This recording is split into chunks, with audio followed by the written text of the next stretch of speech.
जनतेला वेडं समजणाऱ्या शहाण्या सरकारला एकच प्रश्न आहे। एखाद्या शेतकऱ्याच्या शेतामध्ये गांजाची झाडं आढळली, त्याचा सुगावा लागला की सरकारी यंत्रणा पंचनामा करायला जेवढी तत्परता दाखवते ना, तेवढी तत्परता अतिवृष्टीमुळे शेतीमालाचं नुकसान झाल्यावरती का दाखवत नाही? हा एकमेव प्रश्न आम्हा शेतकरी बांधवांचा आहे। कालपासून दुनियाभरचं पाणी पडलं आणि ई पीक पाणी करामुळे भडवे बोंबलते। 15 दिवस झाले ई पीक पाणी व्हायला नुसतं गोल चाकच फिरायला झकमारा असे ऍप काढाव का?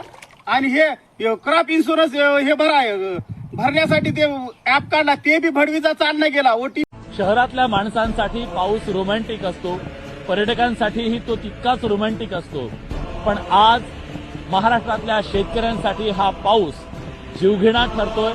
आणि जेव्हा आभाळात ढग येत आहेत तेव्हा पोटात गोळा येतोय। त्याचं कारण आहे ही शेती, सोयाबीनची ही शेती आहे। या शेतीमध्ये आज तळ साचलंय। या शेताच्या जवळपास दूर दूर पर्यंत नदी नाहीये, साधा ओढा सुद्धा नाहीये, पण तरी सुद्धा या शेतामध्ये, सोयाबीनच्या शेतामध्ये तळ साचलेला आहे। जिथवर बघावं तिथवर तुम्हाला पाणी साचलेलं दिसेल।